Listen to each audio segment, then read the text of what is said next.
What's going on YouTube? This is Z, and I wanted to first start off this video by saying thank you so much for tuning into this video. This has got to be my most requested video by far out of any video that I've really opted to put out or had looked to put out. I've had a ton of people reach out in regards to Beasts and Beasts being released to this game. I've had a lot of questions in regards to which Beasts people should level up, which Beasts people should focus on, which Beasts people should pair, which Beasts are the best, for what troop types, this, that, and every other, which question can be brought together. I think that a lot of those questions, really, when you take a look at Beasts altogether, are kind of almost invalid questions. I think that Beasts as a whole are a lot more surface level when it comes to that kind of a thing. Beasts, for one, don't deal damage every second in combat like your normal troops or like your normal combat rotations do. Beasts deal damage every 3 seconds and every 6 seconds based on leader and active skills. When you take a look at the skills themselves, and so when you actually like dive into the way that Beasts operate, you'll see that there's a lot less that in regards to them that you really need to cover in terms of complexity. However, the complex portion of the actual Beasts themselves don't come from like what pairings in terms of like water with fire or with grass or anything like that people are asking currently. And I think the complexity of their nature comes from questions that aren't currently being asked from the majority of the from the community. And I think that a shift of focus in terms of what it is that players are looking at would really, I think, almost like would really change the impact that players are experiencing when it comes to Beasts themselves. What I mean by that is that there is a level of complexity that comes with Beasts and how they operate. And I think that once you actually take a look at that and see Beasts for how they are and what it is that IGG is trying to make in terms of complexity with them, and you really start to understand them for the level of complexity that is there, which is in what I would call synergy. I think that you'll really start to reap the benefit of that and really start to see high damage numbers and high effectiveness from that. Now, I know that there are, especially the upper caliber, the high spenders, the higher Gs where, they already have level 100 beasts. They have like the high tiered out, beasts already there and such. You may already see a lot of that stuff taking place and unfolding and such. A lot of it doesn't have to do with, which beast goes with the best troop types and such, as none of that really matters, other than the fact that you do have the physical beasts that are best, like the pangolin for the garrisons, the bull for the rallies and such, because it clearly defines that, winning a rally, you get bonus crit, winning garrison, you get bonus crit, that kind of a thing. Those definitions are there, but for the other beasts themselves, that doesn't actually exist. So I don't think that necessarily matters too much, and I'm hoping that with this video, for the majority of the other players or for the other players that do exist and operate with Beasts, that you'll start to understand and see where the shift in focus needs to actually come away from that side of things and more towards the synergetic side of things when it comes to Beasts themselves and how you pair them and why you pair them the way that you do. I think that a lot of the focus, rather than the focus being on which beast works best with infantry, which beast works best with range, which beast works best with rider, where none of that actually applies, you need to kind of take a focus to see which beast works best in a leader role and which beast works best in a support role and why, in conjunction with who has the best leader skill, which has the best active skill, and who has the best passive skills, and which ones complement each other. Now, bear those things in mind. It's going to be a lot of information to take in, but I'm looking to address all of those questions in this video, and hopefully by the end of it, you have a shift of focus with the way that you approach beasts, and it changes the direction that you operate with them moving forward. And really, like I said, I hope that by the end of the video, it shifts your mindset with that, so that moving forward, the way that you approach beasts is in a different light, really. And I'm hoping that your combat reports come out the other end of it, really, look a lot better, and that you can really start to take advantage of the way that beasts look to operate. So let's go ahead and dive into that. Alright, so now let's take a look at the importance of synergies themselves and an example of synergies and where we can see this actually predominantly happening. In this example, we have the gold Pango, the garrison, beast as the leader and the gold Sabertooth as the support beast on our side of things. We're rallying into a garrison. This is during Pompeii. Now, bear in mind, this is at 24 seconds into the rally itself. The enemy only has about 427,000 squads left. This is because this was an immediate rally that happened right off of the start off of Pompeii. So they were focused on zombies. We were focused on zombies. This was kind of just a distraction rally. And so this is not like like an all-out AR rally or anything like that by any means at all. This is just an example where I was able to kind of just test this theory that I had and really just predominantly see the actual synergy happening in real time and such. So just bear that in mind, just something I kind of wanted to bring up. But in this example, we see in this 1 second of combat at 24 seconds, 28,019 troops total killed. 10,566 total, of which came from basic and counterattack damage. I have this note here that this is a fully transcended 7mm armament Stella rally worth of counter damage. I mentioned that because you'll see that 6,418 troops were killed in counter damage as opposed to 4,148 on basic attack damage. That's why there's a 50% disparity between the two. That's why, like I said, that's why the note's there really. But even with that, 17,453 troops were killed in 1 second from Beast synergy here. And I think that highlights the importance not of what Beasts I should be investing into the purpose of today, but really for the purpose of tomorrow, because Beasts are all about synergy. And if you can really nail down the synergy right, you can get results similar to this. And if not even better, really, in regards to why Beasts are so effective.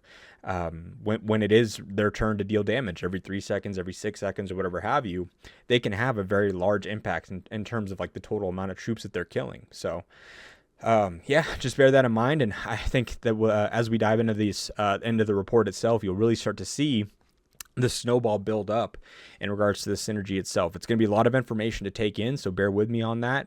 But again, I'll try to make sure that you kind of stay on track with it. But like I said, it's definitely a lot, and I think that you really start to see as the snowball builds how that synergy really starts to complement each other, and why it's so important to have a support beast that complements your leader beast when it comes to these types of things.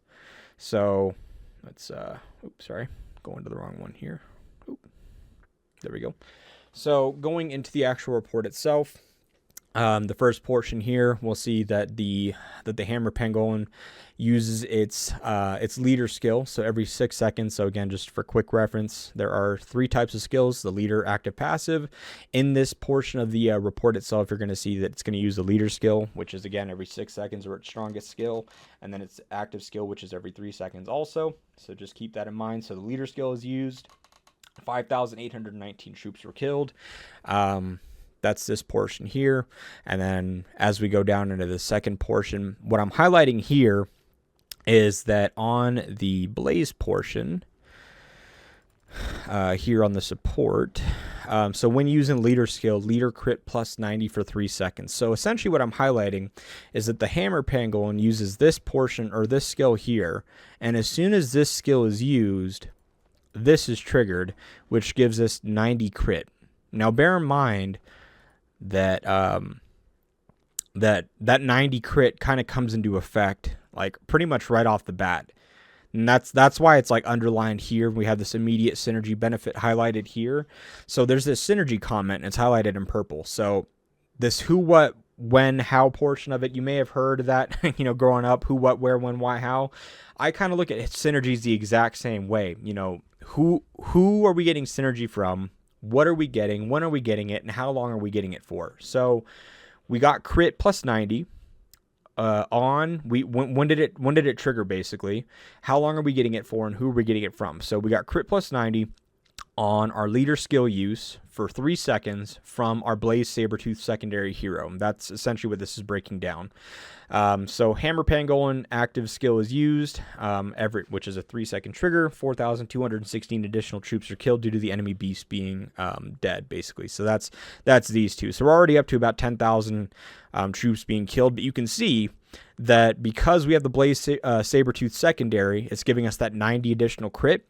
when the Hammer Pango uses its leader skill, and right off the bat when Hammer Pango uses its active skill, which is this portion here, it's already triggering a critical hit, which is a benefit from that Blaze Sabertooth being a secondary. So that's why it's kind of highlighted. We're seeing an immediate synergy benefit from having that Sabertooth being the secondary, which is what I wanted to highlight. So now we're going into this portion. So do you remember this this synergy highlight from the last slide here? This portion, the leader plus 90. The reason why that's important is because essentially because we triggered that critical hit when we use that active skill.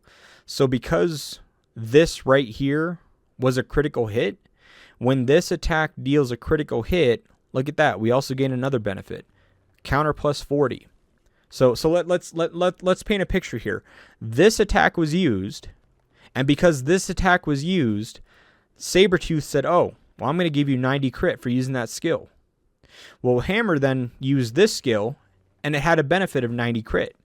Well, when it used this skill, it crit, and well, because it was a critical hit, it gained 40 counter as well. So you can see how it's doing this ping pong effect of benefit. Basically, it's starting a snowball. This started a snowball. It got bigger here with some crit. Now it's getting bigger with some counter, basically. Right? That's essentially what's happening. So because the active skill was a critical hit, we also gained 40 counter for 3 seconds. I highlighted this when Garrison crit plus 70 because if this pair was on Garrison, we would also have an additional 70 crit. That's why that's there. Don't worry about that too much. But I'm just saying, like, there's even more, basically, more of a way basically for that Pango skill to crit and such, or more of added to that snowball basically if this pair was on Garrison. That's why, you know, that's just an additional purple. It just kind of adds to that synergy portion. But going back, but for the Blaze portion, when the active skill deals a critical hit, it deals follow-up damage. So now we're going to ping pong again. We're back to here. So when the active skill deals critical hit, deals follow-up damage, and has a 100% chance for, look at that, even more crit the next time that the active skill is used. So start the snowball with this, add to the snowball here with some crit, because we use a leader skill, come back to here, and because it was a critical hit, we're gaining some counter. But because this skill was a crit, we're going to come back here and use this skill. And because we're using this skill, we're going to actually gain 50 more crit for the next time this skill is used. Like, it's going back and forth and back and forth. That's what synergy looks like.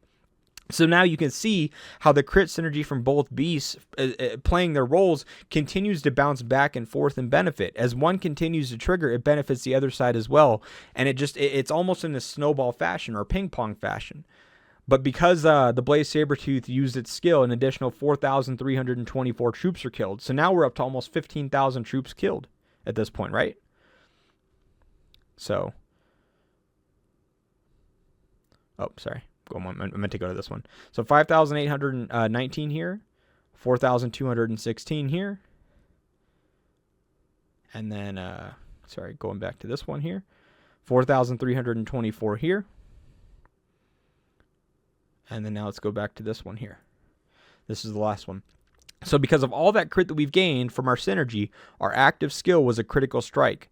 And we've gained that added counter as a benefit from it, and now we're going to put that to use. So after all that, after those 3 attacks, Gale Draco uses this Cyclone Charge, and then look at that, Hammer Pangolin triggers a counter attack.